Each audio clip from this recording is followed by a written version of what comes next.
Pada kesempatan kali ini kita sampai pada babun fi bayani kathroti turukil khair. Jadi bab tentang penjelasan dari banyaknya jalan-jalan kebaikan. Jadi kalau kita perhatikan pengertian kita tentang ibadah. Nah, ibadah ini kan sudah menjadi istilah yang sangat kita kenal ya. Mau dianggap sebagai bahasa Jawa juga ibadah, bahasa Indonesia juga ibadah, bahasa Arabnya juga ibadah walaupun ada sedikit beda makna. Nah, dalam Islam ibadah itu memiliki cakupan yang luas sehingga jalan-jalan kebaikan itu banyak ya.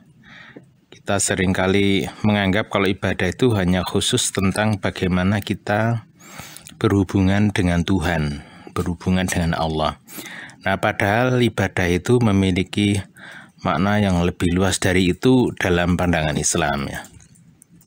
Jadi kalau kita ingin melihat atau memahami tentang orang yang baik dalam pandangan Islam, ya tidak mesti harus dalam pengertian orang itu sholatnya panjang, zikir terus atau baca Quran, yaitu bagian dari kebaikan.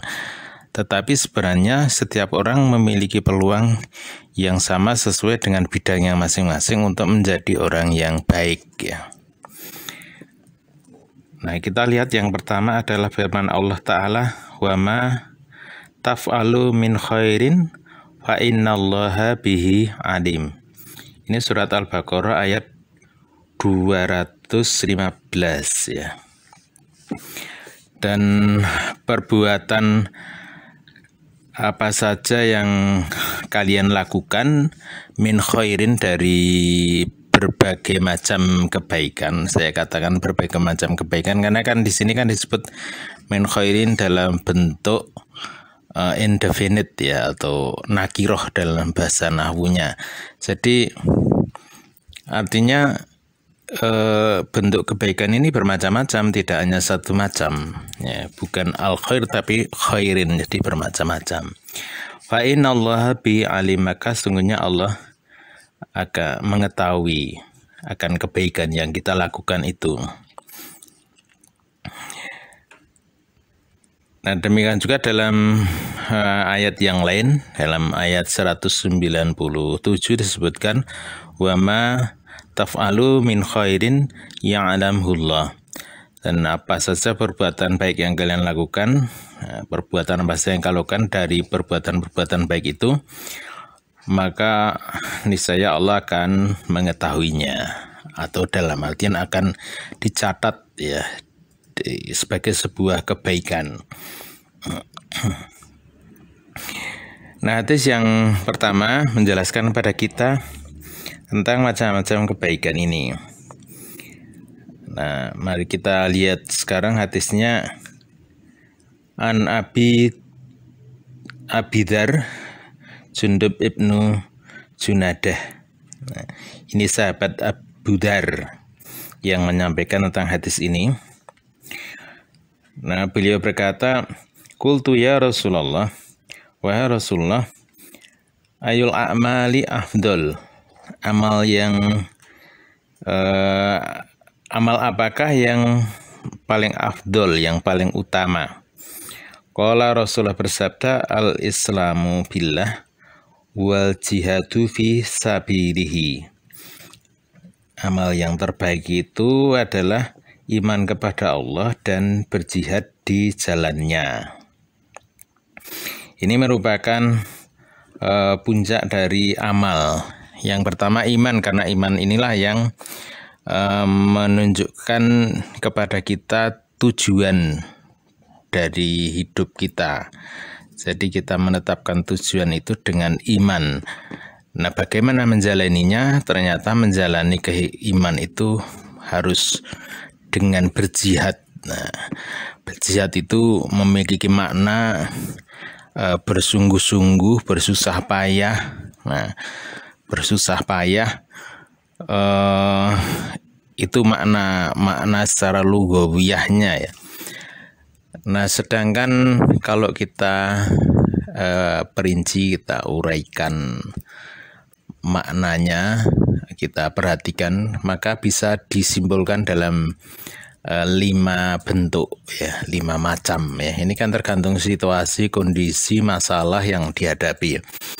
Yang pertama itu adalah jihad tarbawi. Jihad tarbawi itu jihad untuk membina diri. Nah, kita akan meningkatkan kapasitas diri kita, meningkatkan kualitas diri kita dengan membina diri, karena proses tarbiyah atau tarbawi tadi itu ya, tarbiyah itu artinya adalah meningkatkan atau tumbuh berkembang. Nah itu.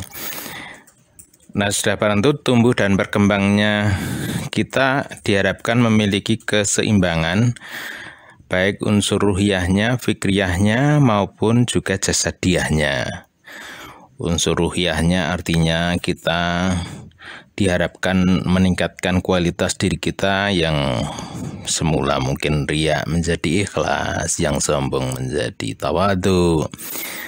Nah, kemudian yang syirik menjadi tauhid. Nah, itu kan meningkatkan kapasitas ruhiyahnya.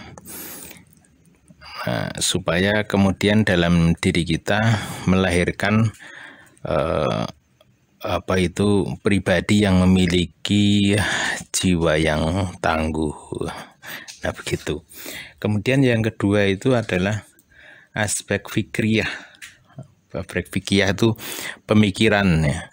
Jadi ada proses untuk membina supaya menjadi orang-orang yang memiliki pola pikir, kemampuan berpikir ya, yang dimulai dari sudah tentu dari meningkatkan kapasitas keilmuannya. Nah, di sini pun juga perlu adanya satu keseimbangan yang baik ya. Di ilmu itu juga memiliki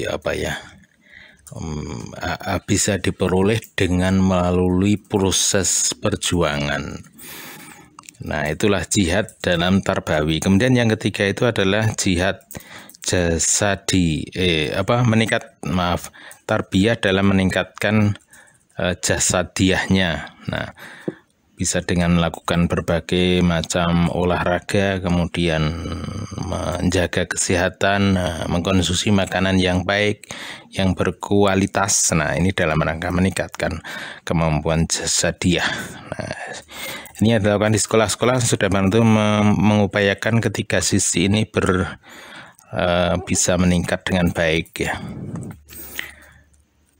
Nah, keseimbangan ini penting supaya ya kalau ada orang yang baik ya artinya ruhiyahnya baik, ikhlas ya, kemudian tawadu, kemudian memiliki semangat, tetapi mungkin secara bekal kecerdasannya juga oke.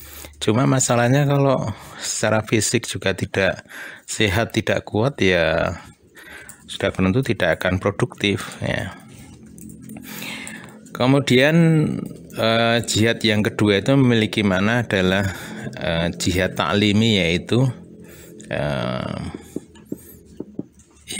jihad untuk menyampaikan ilmu ya. Jihad untuk menyampaikan ilmu ini juga membutuhkan satu proses perjuangan.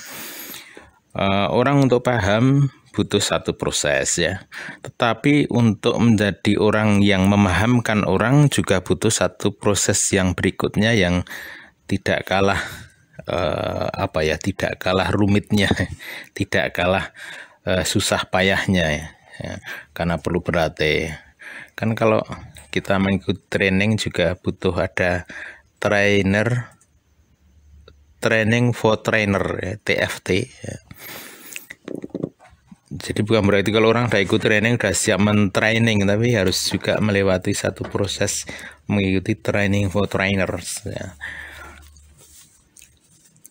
Nah, kemudian yang ketiga adalah jihad mali, yaitu jihad harta ya. Jihad harta, karena memang jerbasuki mawa bio, setiap keinginan untuk mendapatkan satu posisi yang lebih baik ya, untuk mendapatkan kesuksesan sudah barang tentu membutuhkan juga biaya. Kemudian yang keempat adalah jihad siasi, yaitu melalui perjuangan melalui proses politik ya. Nah, ini bagi kita mau memilih jalur yang mana. Di Indonesia ini kan ada 3 jalur ya proses politik itu ya, ada yudikatif, legislatif, eksekutif. Mau jadi bupati, mau gubernur, mau jadi menteri itu kan proses eksekutif. Mau di partai, mau jadi anggota dewan itu kan proses lewat jalur legislatif. Nah, ada juga proses politik yang melalui yudikatif, yaitu melalui hukum. Mau jadi jaksa, mau jadi polisi, mau jadi KPK itu kan lewat proses yudikatif. Nah, semuanya ini memang melalui proses yang bersusah payah, sehingga disebut jihad dalam siasi, jihad dalam politik. Nah, kemudian yang kelima itu adalah jihad dalam peperangan atau jihad qital. Nah, jihad kalau di masa Rasulullah memang yang namanya jihad qital ini melalui proses wajib militer untuk seluruh warga masyarakat yang tinggal di kota Madinah, semuanya wajib mengikuti itu kan. Nah, tetapi kemudian berpuluh tahun berikutnya sudah dibuatlah tentara reguler. Jadi kemudian tidak setiap warga negara harus ikut ya, yang laki-laki ya, tidak harus ikut wajib militer. Nah, itu cukup diwakili oleh militer reguler itu ya, seperti kita kalau sekarang ada angkatan darat, angkatan laut, angkatan udara. Nah, itu. Nah, sehingga sebenarnya apapun posisi yang kita miliki, kita bisa menjadi orang yang baik ya, menjadi seorang muslim yang baik sepanjang yang kita lakukan ini juga kita upayakan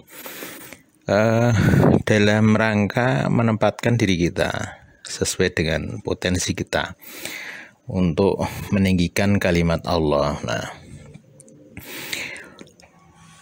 kemudian kalau melihat lebih lanjut ini ya, ternyata kemudian masih Abu Dharid menanyakan, ya Rasulullah, ayyur riqab afdal, membebaskan budak yang paling utama itu bagaimana, yang seperti apa? Maka Rasulullah menjawabnya, anfasuha inda ahliha. Anfasuha artinya adalah, anfasuha itu artinya yang paling bagus ya.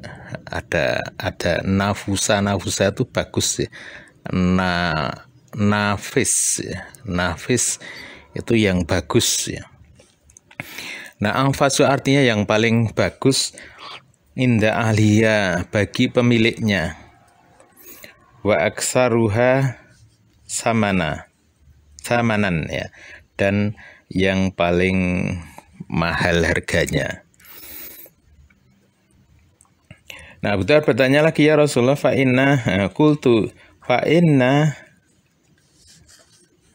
lam af'al.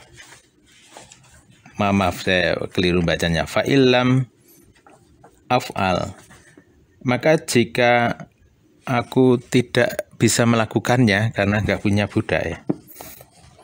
Qala tu'inu sani'an au tasna li akhraq.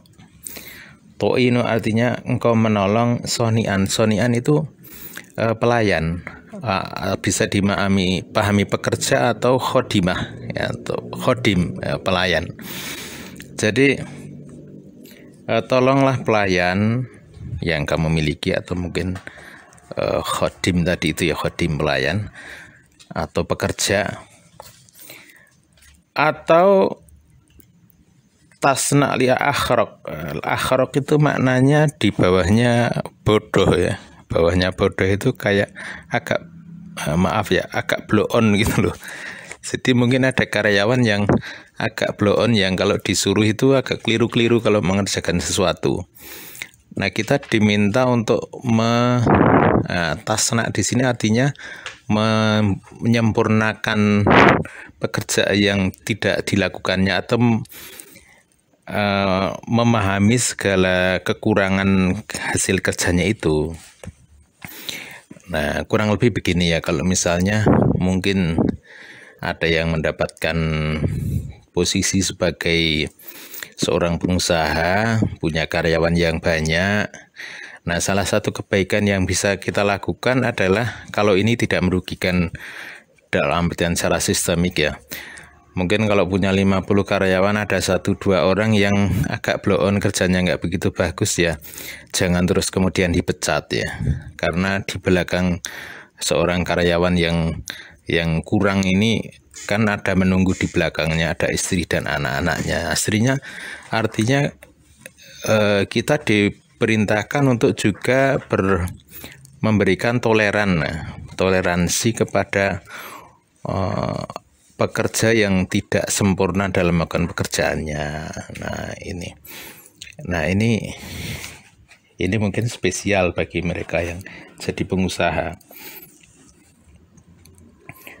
Maka Abu Dhan masih bertanya lagi, ya Rasulullah, ara'aita in dha'uf an ba'dil amal. Ya Rasulullah, bagaimanakah saran engkau atau pendapat engkau jika saya ini tidak mampu melakukan semua jenis amal itu? Mau membebaskan budak, nggak punya budak, mau memberi keringan pada karyawan, nggak punya karyawan, nggak punya pelayan. Qala takufu syarroka anin nas. Maka tahanlah, jagalah, jangan sampai keburukanmu menimpa atau mencederai orang lain. Fa innaha shadaqah minka ala nafsik. Karena sesungguhnya menjaga diri kita jangan sampai mencelakai orang lain itu adalah merupakan sedekahmu atas dirimu. Jadi kalau memang kesempatan berbuat baik itu tidak bisa kita lakukan, ya minimal kita tidak kemudian memberikan keburukan pada orang lain.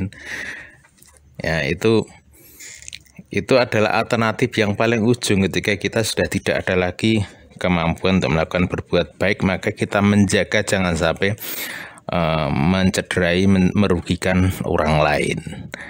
Dan ini pesan Rasulullah ini memberikan kepada kita gambaran tentang betapa banyaknya jalan-jalan kebaikan yang bisa kita lewati. Hadis ini hadis muttafaqun alaih.